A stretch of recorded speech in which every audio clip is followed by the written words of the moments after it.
A gente vai estar aqui para a nossa aula prática. Então, vamos lá. Muito boa noite, boa tarde, bom dia ou boa madrugada para você que está no YouTube, você que está aí na nossa escola de oração online pelo Google Meet.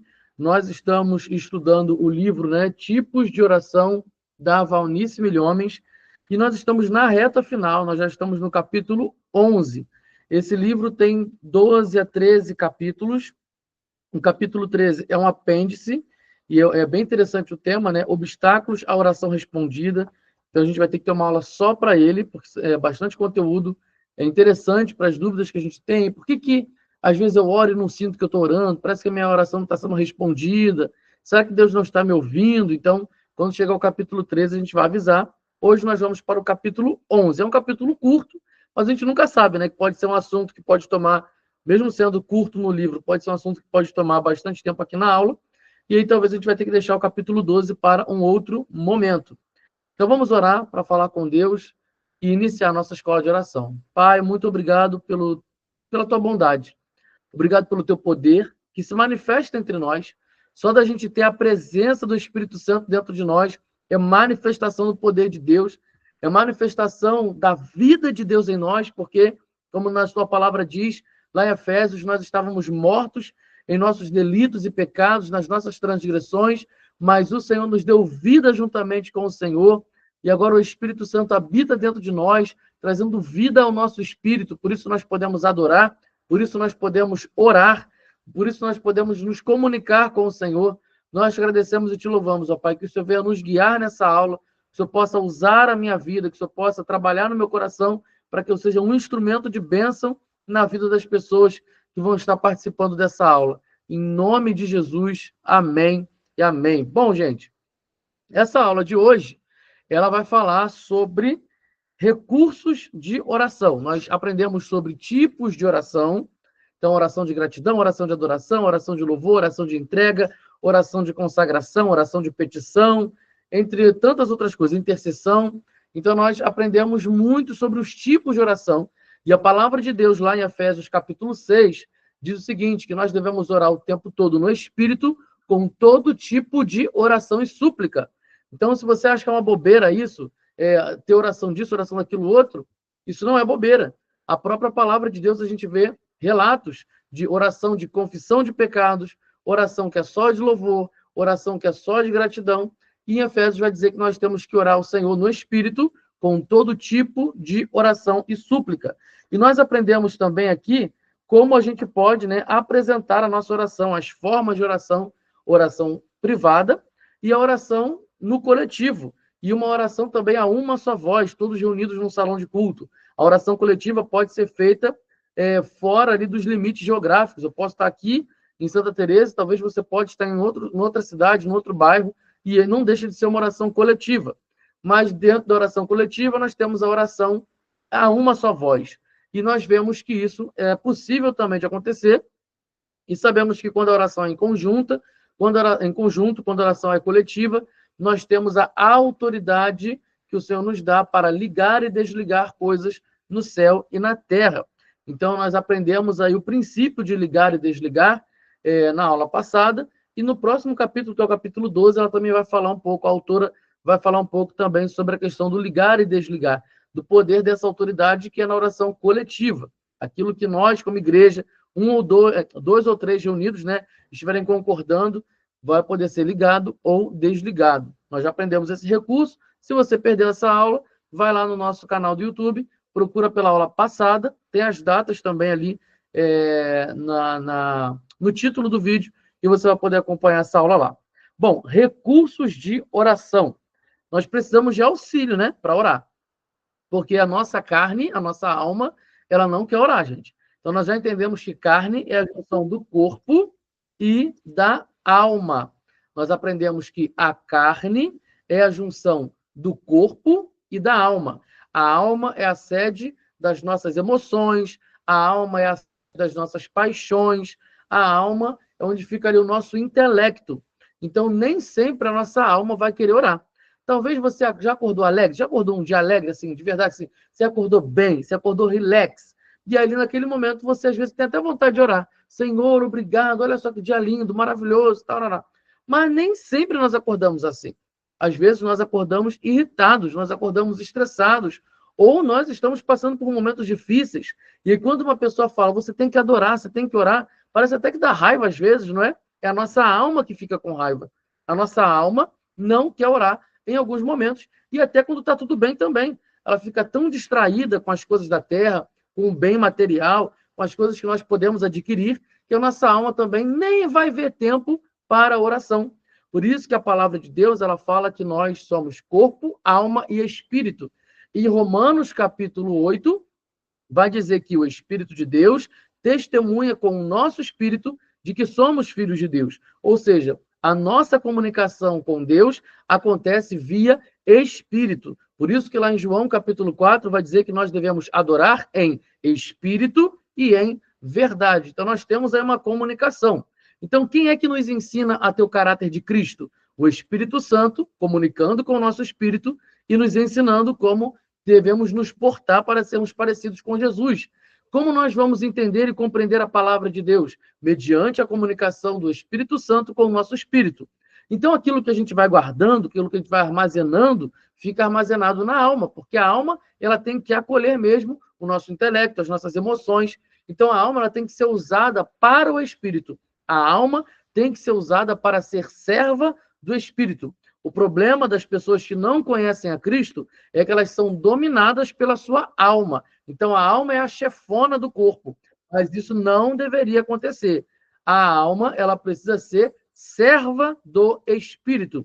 Por isso que existe aquela guerra da carne contra o espírito. Às vezes, a alma, ela vai querer fazer alguma coisa, a alma vai querer assistir um vídeo, a alma vai querer se afundar em algum vício, a alma vai querer chorar, a alma vai querer reclamar, a alma vai fazer um monte de coisa, tá? Então, nós precisamos o quê? Subjugar, colocar a alma abaixo do espírito, como se fosse numa hierarquia, debaixo ali do nosso espírito humano, porque o nosso espírito humano se comunica com o Espírito de Deus. Então, nós temos que ter muito cuidado, porque muitas vezes nós, como convertidos ao Senhor, nós usamos da alma, nós nos apropriamos da alma para fazer alguma coisa. Então, a gente tem que tomar cuidado. Às vezes, você está com raiva de um irmão lá da igreja, você está com raiva de alguém da sua família e você quer descarregar tudo ali na alma.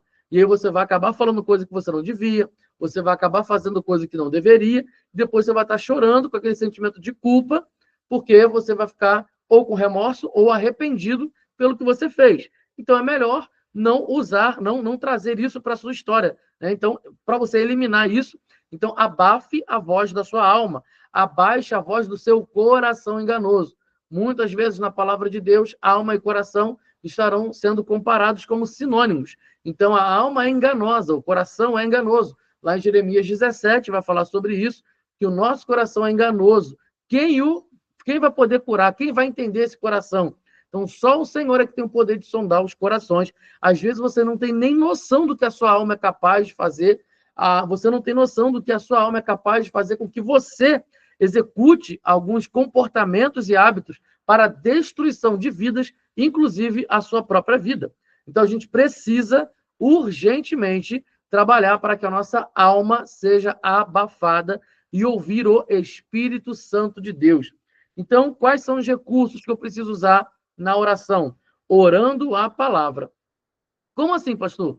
Como que eu vou usar esse recurso? Eu já tenho o Espírito Santo, e esse Espírito Santo me ajuda a entender a palavra, então agora eu vou usar esse recurso aqui, a oração na palavra. Eu preciso aprender a orar a palavra. Mas antes da gente descrever e falar dessa matéria, nós vamos para Isaías 55, versículos 10 e 11.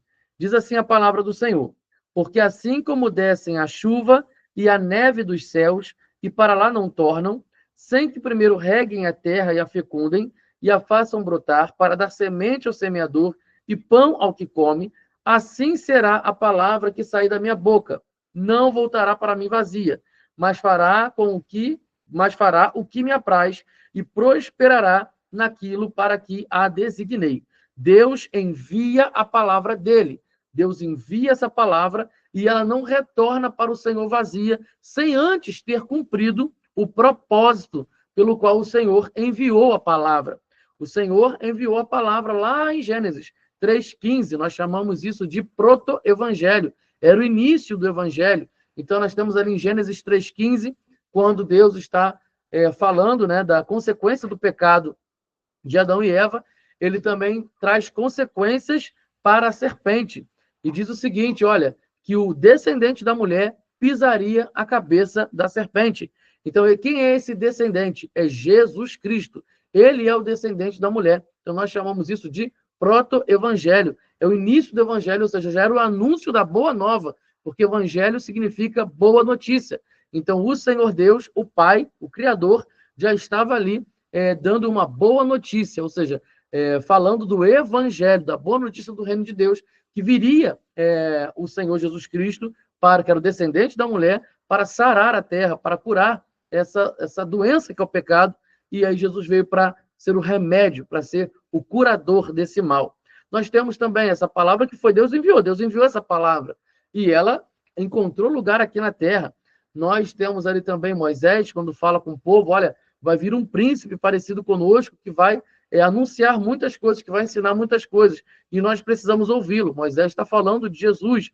Nós temos também a palavra de Jacó para com os seus filhos, e quando ele chega no seu filho Judá, ele fala que o cetro não se apartará da tribo de Judá. Cetro, né? O rei usa o cetro para abrir os portais para que alguém possa adentrar na sala do trono. Então, o cetro, o poder e a autoridade da majestade não sairia da tribo de Judá. E nós lemos isso em Gênesis. É Jacó profetizando, ou seja, declarando algo para o seu filho Judá. E, de fato, isso aconteceu. Então, a palavra de Deus, ela encontra espaço aqui na terra. Mas talvez você me pergunte, mas, pastor, Jacó falou aquilo, Moisés falou aquilo, Isaías também falou, tantos outros, né, Miqueias, tantos outros profetas falaram da vinda do Messias, mas ela não aconteceu de imediato.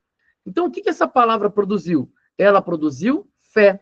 A palavra, quando vem na terra, por mais que não aconteça ali imediatamente, visivelmente, aos olhos humanos, aquilo que Deus tem como propósito para trazer a palavra, essa palavra produziu no interior do homem a fé, no interior do ser humano a fé. Então, essa fé, que sem ela é impossível agradar a Deus, e a fé é a certeza das coisas que não se veem, ou seja, Deus opera em nós. Essa palavra, então, trouxe sim um fruto, trouxe o seu propósito, e ela cumpriu o seu propósito, trazendo o quê? Certeza para os nossos corações, para que a gente já se prepare para o acontecimento, para o cumprimento de fato visível da palavra. Parece um pouco difícil de entender, mas não é. Vamos imaginar aqui uma mulher grávida. Por mais que ela não veja o bebê, mas ela está ali, a barriga crescendo, o bebê se mexendo, então está produzindo fé naquela mulher, ela tem certeza, ou ela é abraçada pela certeza de que aquela criança virá. Vai chegar a hora do cumprimento, né, de fato, que todo olho vai ver aquela criança nascer, mas enquanto isso, a fé é gerada. E pela fé, a gente compra o quê? Compra a fralda. O bebê nem nasceu, mas a gente já compra a fralda, a gente prepara o quartinho, a gente já faz o chá de bebê, aí compra pomada, compra um monte de coisa. Mas o bebê não nasceu ainda, mas ele não está aqui, a gente não pode pegar ele no colo. Mas algo produziu em nós, a fé de que aquela criança vai chegar. Entendeu? Então, a mesma coisa acontece com o Senhor. Nós, a palavra de Deus é liberada, nós acolhemos essa palavra em nós, ela é plantada em nós, e ela gera, sim, um propósito, que é a fé, e agora nós temos a certeza de que essa palavra será executada visivelmente. Não é assim que acontece com a vinda de Cristo, a segunda vinda de Cristo? O Senhor, Deus, prometeu que Jesus voltaria. O próprio Jesus assegurou aos seus discípulos que ele voltaria mais uma vez para buscar a sua igreja. Então, o que essa palavra liberou? Foi liberada em nós? Foi liberada a fé. E agora nós vivemos para a chegada desse tempo. Contanto que lá em Tito, capítulo 2, versículo 11, vai dizer que a graça de Deus, ela nos ensina a renegar as nossas paixões e ela nos faz aguardar de forma justa, de forma santa, a vinda do Messias. Então, depois você confere lá Tito 2, 11. Então, a gente aprende a aguardar a vinda do Messias, ou seja, pela fé. Ele ainda não está aqui, ele ainda não veio buscar a sua igreja, mas pela fé essa palavra já está sendo operada em nós. Então, já que a palavra tem esse poder todo, então o que eu tenho que fazer? Orar a palavra. Por que eu tenho que orar a palavra? Porque muitas vezes, quando eu vou orar, aquele desejo, aquelas aspirações, os meus anseios estão vindo da onde? Estão vindo da alma. A minha alma não tem poder de executar nada. A minha alma não tem poder de trazer certeza para nada, mas a palavra tem esse poder. Então, se eu já tenho a Bíblia, e aqui na Bíblia a palavra saiu da boca de Deus, então eu vou declarar essa palavra e ela já vai encontrar o seu cumprimento aonde? O seu propósito aonde? Dentro de mim pela fé. Porque aqui é certeza, a palavra é certeza. A palavra nos repreende, a palavra nos corrige, como está em 2 Timóteo 3,16. Então, a palavra tem esse poder, ela tem essa autoridade de alcançar juntas e medulas. Então, a palavra de Deus, ela é luz, ela traz direção. Então, a palavra é certeza do que vai acontecer. Palavra de Deus, palavra que sai da boca do Senhor. Então, eu posso usar esse recurso, que é orar a palavra, para eu não ficar perdido nas minhas emoções, nos meus desejos e nas minhas frustrações. Então, eu preciso retomar, quer dizer, a palavra de Deus como forma de orar. A Valnice Milhomes, ela dá um exemplo aqui, ó. Isaías 54:17. Não prosperará nenhuma arma forjada contra ti. A palavra vem do trono para o seu coração na terra. E você devolve essa palavra em oração para Deus. Olha só que interessante, não é isso que a gente leu lá em Isaías 55? Assim será com a palavra que eu enviar. Ela vai o quê? Ela não vai voltar para mim vazia, mas ela vai cumprir o seu propósito. Então, como que essa palavra volta para Deus, né? Porque ele envia a palavra, ela encontra o seu propósito e volta. Ela volta cheia de fé. Ela volta através da minha oração, da minha entrega, da minha submissão, da minha obediência, da minha consagração, da minha santificação. Ou seja, essa palavra retorna para Deus em oração, a minha entrega e a minha intimidade ao Senhor. Então, Deus liberou uma palavra. Ah, mas Deus não falou diretamente comigo, pastor. Mas Deus fala aqui, ó. Deus fala na palavra. Deus fala na palavra. Deus já liberou um monte de palavra aqui. Então, quando eu acolho essa palavra em mim pela fé, ou seja, encontrou esse propósito, agora eu vou devolver essa palavra para o Senhor. Ela não vai voltar vazia. Ela vai voltar da boca de um adorador cheio de fé, cheio de certeza de que essa palavra é a verdade. E a palavra de Deus lá em Tiago vai dizer que nós não devemos viver em dúvidas, né? Não podemos ter dúvida. Nós temos que crer e não ficar ficando com dúvida daquilo que o Senhor falou. Então, a palavra de Deus, ela é certeza. E agora, a Valnice Milhomes, ela usa aqui uma oração como exemplo, né? Pai, eu te louvo, porque nenhuma arma forjada contra mim prosperará. Tu farás que sejam derrotados na minha presença os inimigos que se levantam contra mim. Por um caminho saíram contra mim, mas por 7 caminhos fugirão da minha presença. De volta, ela usa um versículo aqui, Deuteronômio 28:7. Tu és o meu escudo e proteção, e em todas essas perseguições que vierem contra mim, em Cristo eu sou mais que vencedor, como está lá em Romanos 8, né, dizendo que nós somos mais que vencedores em Cristo. Aleluia, em nome de Jesus, amém. Então, a palavra produziu o seu efeito em você antes mesmo que eu devolvesse ao Pai, em forma de oração. Então, a palavra, ela surgiu um efeito aqui, surgiu um efeito de fé, e agora eu devolvo ela para o Senhor. Então, eu preciso usar esse recurso, até para aumentar a minha fé, aumentar o meu entendimento daquilo que vem da palavra do Senhor e saber discernir as coisas, discernir o tempo, discernir a hora de falar, discernir pessoas. Então, isso é muito importante para nós. Agora, a gente vai falar de um assunto que, para alguns batistas, é um assunto polêmico, mas para mim não tem nada de polêmico, porque é um assunto bíblico. E eu sou enfático e categórico nesse assunto, e já preguei isso na igreja por algumas vezes, e já falamos também disso na escola de oração quando era presencial. Mas agora minha voz vai ficar aqui gravada no YouTube, e eu não tenho medo e nem vergonha de falar da oração em línguas. Então, a oração em línguas é um outro recurso que nós recebemos do Senhor para ser usado para edificação própria. Então, nós precisamos entender aí como que é essa questão de oração em línguas. Algumas pessoas vão achar que oração em línguas são apenas idiomas, ou seja, língua inglesa, francesa, um monte de coisa, tá? Várias outras línguas aí, dialetos. Então, muitas pessoas vão achar que orar em línguas é você orar em outro idioma, um idioma conhecido, mesmo que você não saiba falar esse idioma, mas ele é um idioma conhecido, você sabe que existe, né? E depois você precisa de alguém para interpretar aquele idioma para falar. Quando Jesus fala em Marcos 16 que os sinais seguiriam os que creem, E esses que creem falarão em novas línguas, Jesus não está falando de idioma. Jesus está falando de língua diferente. E aí existe um significado para isso. Nós temos aqui o estudo, né? Quando ele fala kainos, ou seja, uma língua nova, kainos. O que significa kainos? Algo fresco, algo totalmente novo. E uma das expressões dessa palavra em grego, porque o Novo Testamento foi escrito em grego, significa algo nunca utilizado. Olha aí. Então, se fosse novas línguas, idioma, mas um idioma nunca foi utilizado. Ele está sendo utilizado. Talvez não por você, porque você não sabe falar inglês, por exemplo. Mas existem pessoas falando inglês. Elas estão utilizando aquilo. Então, quando fala novo, é novo, novo.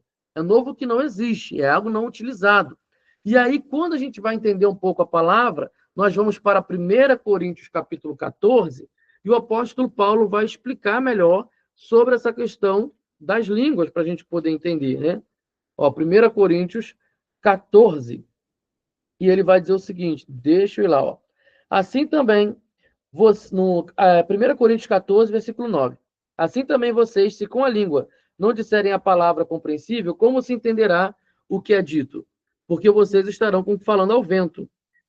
Há, sem dúvida, muitos tipos de vozes no mundo, e nenhuma delas é sem sentido. Mas, se eu não entender o significado da voz, serei estrangeiro para mim. Assim também vocês, visto que desejam dons espirituais, procurem progredir para a edificação da igreja.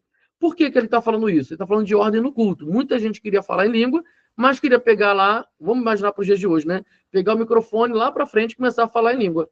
E aí ninguém vai entender nada, tá? Então, a língua, ela é para a sua própria edificação. Versículo 13. Por isso, quem fala em línguas, ore para que as possa interpretar. Aí, nesse sentido, sim. Você está lá no seu Reme Cantaramana Rabanachai, então você precisa, se você estiver num culto, você precisa que Deus dê a interpretação, porque outras pessoas estão te ouvindo. Agora, você está lá ó, no seu quarto, você está ali na igreja também no seu momento de adoração, de louvor ao Senhor, de forma individual, não há problema nenhum de você falar. Versículo 14. Porque se eu orar em línguas, o meu espírito de fato ora, mas a minha mente fica infrutífera. O que ele está dizendo? Quando uma pessoa ora em línguas, ou seja, novas línguas, a mente não entende. Por isso que Jesus não está falando de idioma. Porque idioma, por mais que você não entenda o idioma novo, você buscando estudo, você vai entender aquele idioma. É algo que é utilizado. Mas a língua estranha, não. Que farei então? Vou orar com o espírito, mas também vou orar com a mente. Vou cantar com o espírito e vou cantar também com a mente. Ou seja, eu vou fazer dos dois jeitos. Eu vou orar em línguas, mas também vou orar em português, que é a minha língua. E também tem aqui um versículo, eu não vou lembrar aqui agora, mas eu queria falar aqui com vocês, né? Porque o próprio apóstolo Paulo, ele fala que ele fala em línguas, né? Cadê Jesus? Versículo 18. Dou graças a Deus porque falo em línguas mais do que todos vocês. Contudo, na igreja, eu prefiro falar 5 palavras com meu entendimento para instruir os outros do que falar 10.000 palavras em línguas. Ou seja, num culto público, o apóstolo Paulo está dizendo que prefere falar palavras com entendimento. Mas no privado ele está dizendo, olha, eu falo mais em língua do que vocês. Ele praticava a oração em línguas. E na nossa declaração doutrinária da Convenção Batista Brasileira, já que a nossa igreja é uma igreja batista da Convenção Batista Brasileira, conhecida como a Convenção das Igrejas Tradicionais, não existe nenhuma proibição sobre o falar em línguas. Então, você pode usar esse recurso também, que é para autoedificação. Outra coisa, pastor, quando é que eu posso falar em línguas? Quando é que eu recebo esse dom? Dom é para a gente procurar, dom é para a gente pedir ao Senhor. E também Deus libera esse recurso em revestimento de poder. Como assim, pastor? Quando nós recebemos Jesus como único suficiente Salvador, nós já temos o Espírito Santo ali. Por quê? É o Espírito Santo que convence do pecado, da justiça e do juízo. Então, é o Espírito Santo que trabalha no nosso interior para que possamos corresponder ao convite de Deus para a salvação. Então, ali acontece arrependimento e fé, e depois disso, nós somos justificados por essa fé, somos regenerados pelo Espírito Santo, ou seja, ele já começa a habitar aqui, mostrando para a gente o que é certo e errado, e é o Espírito Santo que nos ajuda na santificação. Mas a palavra de Deus, lá em Efésios 5, vai dizer que a nossa responsabilidade nos é encher do Espírito Santo. Então, é minha responsabilidade me preparar para ser cheio do Espírito Santo, cantando hinos com gratidão. Está lá em Efésios 5, você pode procurar ali depois. Então, é minha responsabilidade ser revestido desse poder e me preparar para ser revestido desse poder. E por que o Espírito Santo vem com esse poder? Para que a igreja seja encorajada a continuar o trabalho de Jesus Cristo. Então, lá em Atos, Atos capítulo 1, próprio Jesus falou, os discípulos já tinham o Espírito Santo. Antes de Jesus subir ali ao céu, Jesus já tinha já liberado o Espírito Santo. Jesus soprou sobre eles o Espírito Santo, quando ele foi ressurreto. Mas quando sobe, ele fala, ó, fica aqui em Jerusalém, vai vir um poder virá do alto, poder do Espírito Santo, e vocês vão poder ser minhas testemunhas na Judéia, Samaria, até os confins da terra. Então, olha só, o próprio Jesus fala que esse é um revestimento de poder. Os discípulos já tinham o Espírito Santo, mas agora eles seriam revestidos de poder. Então, na nossa caminhada com Cristo, nós somos revestidos de poder. Os pentecostais vão dizer que esse primeiro revestimento de poder é o batismo com o Espírito Santo. É a nomenclatura que eles usam. Então, a primeira ênfase desse revestimento de poder para algumas igrejas, e na maioria delas as igrejas pentecostais e também as igrejas batistas renovadas, são chamados de batismo com o Espírito Santo. Para alguns batistas tradicionais, eles usam a expressão enchimento de poder, enchimento do Espírito ou revestimento de poder. Então, você vai ter um impacto, né, na sua caminhada cristã. Eu já tive esse momento também. Eu já tinha o Espírito Santo, já era convertido, mas teve um momento em que eu pedi ao Senhor, eu quero servir mais o Senhor, eu quero servir mais a Ti. Eu estava num evento de uma igreja, que não era batista na época, e eu estava nesse evento, num culto de consagração, e eu estava ali buscando, Senhor, eu quero mais de Ti, eu quero ser um homem do Senhor, eu quero poder falar da Tua palavra com mais encorajamento, com mais ousadia, com autoridade do Espírito. Comecei a clamar ao Senhor, e no momento, Deus começou a me visitar naquele momento, com cânticos espirituais, eu comecei a cantar músicas que nunca ninguém tinha composto, ou seja, começou a sair um novo cântico da minha boca, e eu comecei a falar em línguas naquele momento. Então, é a minha experiência com Deus. É óbvio que, na minha caminhada com Deus, eu tive várias experiências com o Espírito Santo. Aquela foi a primeira. Mas eu tive outros momentos em que eu estava ali buscando o Espírito Santo, buscando esse revestimento, me enchendo do Espírito Santo cada vez mais, porque a palavra diz, enchei-vos do Espírito. É você que tem que deixar se encher, ou deixem-se encher do Espírito. Então, vários momentos da minha vida, eu estava buscando o Senhor. O que a oração, né, em línguas nos ajuda nesse processo? A edificação, e às vezes, a própria edificação, e também às vezes nós não temos maturidade para saber de determinados assuntos espirituais. O Senhor ainda não joga tudo para nós, porque nós não temos ainda maturidade para compreender. Então, às vezes, o Espírito Santo vai nos mover a orar em línguas estranhas, porque a minha mente não está entendendo, mas o Espírito está entendendo. E a oração em línguas é um tipo de oração no Espírito. O Espírito está trazendo aquela palavra para mim, mesmo que eu não entenda, mas ele quer que eu seja esse instrumento de oração, de intercessão, usando a minha boca para orar no Espírito. Então, às vezes, eu vou estar lavando louça e estou lá falando em línguas, estou ali lavando louça, estou arrumando casa, fazendo alguma coisa, estou no ônibus, estou andando, falando em língua. Deus me move nessa oração. Às vezes, eu nem sei o que está acontecendo.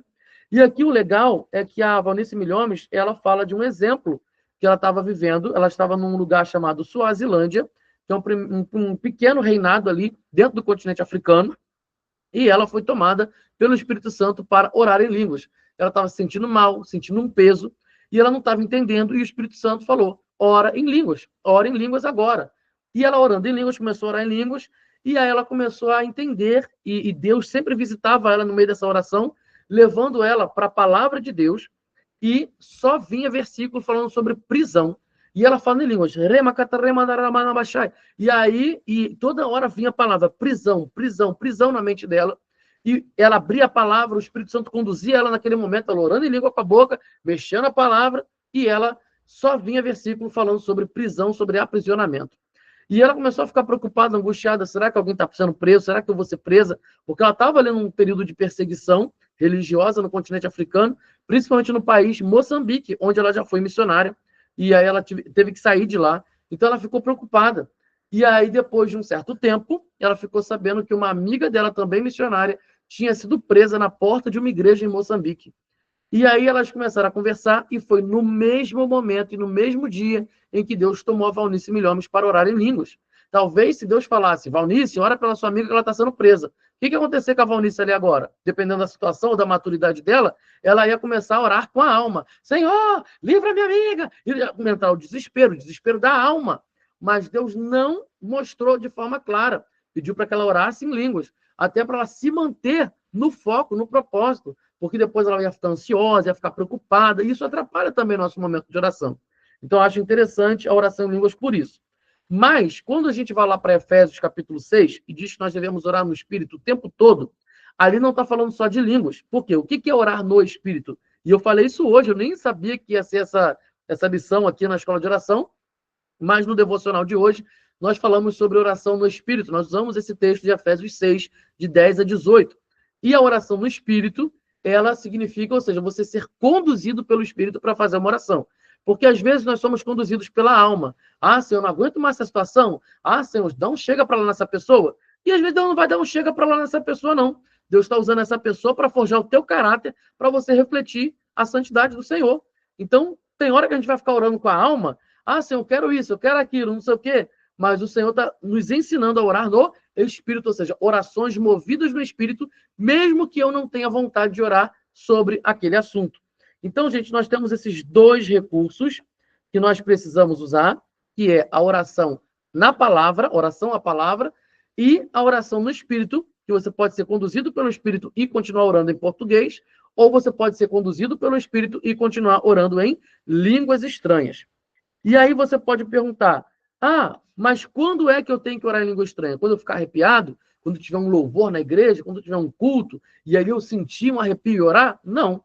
A oração em língua é um recurso que o crente pode usar a qualquer momento e a qualquer instante. Então, se você está tomando banho, você pode orar em línguas na hora.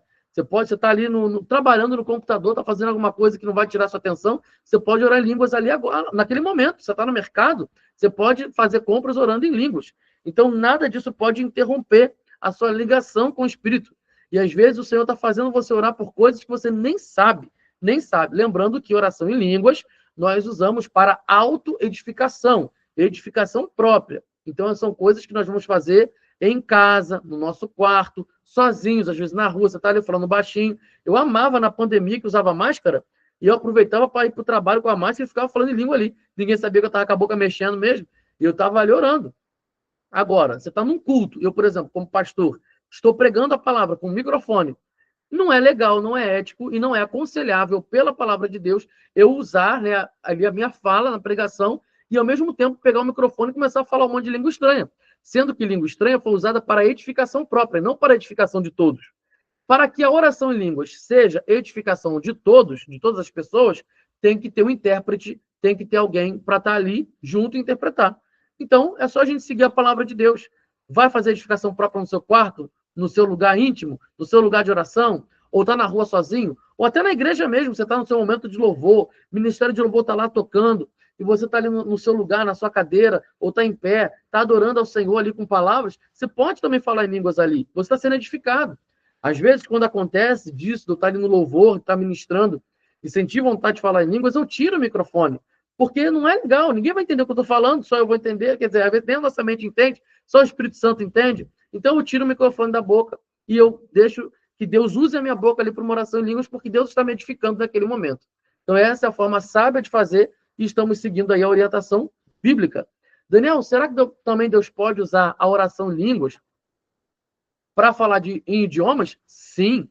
Deus, às vezes, pode abrir a nossa boca em oração em línguas e mesmo sem você estar imaginando ou querendo, você pode estar falando em árabe, você pode estar falando em inglês, você pode estar falando francês, você pode estar falando um dialeto de alguma língua, você pode estar falando em tupi-guarani. Então, Deus pode usar a sua boca, encher a tua boca com oração em línguas e usar idiomas para isso também. E isso é um sinal, né, para as pessoas que não confessam o Senhor Jesus, então é um sinal para os descrentes, para que eles possam ficar impressionados. Meu Deus! E Deus faz isso também. Ele usa a manifestação de dons, sinais e prodígios para que a fé seja implementada no coração das pessoas. E era isso que Jesus fazia no seu ministério. Sinais, prodígios e maravilhas. E os descrentes ficavam ali maravilhados com a obra do Senhor e davam glórias a Deus. É isso aí, gente. A nossa aula de hoje. Use esses recursos a qualquer tempo, a qualquer hora, até porque a palavra de Deus em 1 Tessalonicenses, capítulo 5, versículo 17, diz: orar sem cessar. E Efésios, capítulo 6, vai dizer que nós devemos orar em todo tempo, no Espírito, com todo tipo de oração e súplica. Que Deus te abençoe. Para você que está no YouTube aí, a nossa aula encerra agora. E agora eu vou com os alunos aqui do Google Meet para tirarem dúvidas. Então, deixa aqui interromper a nossa gravação do YouTube. Até a próxima.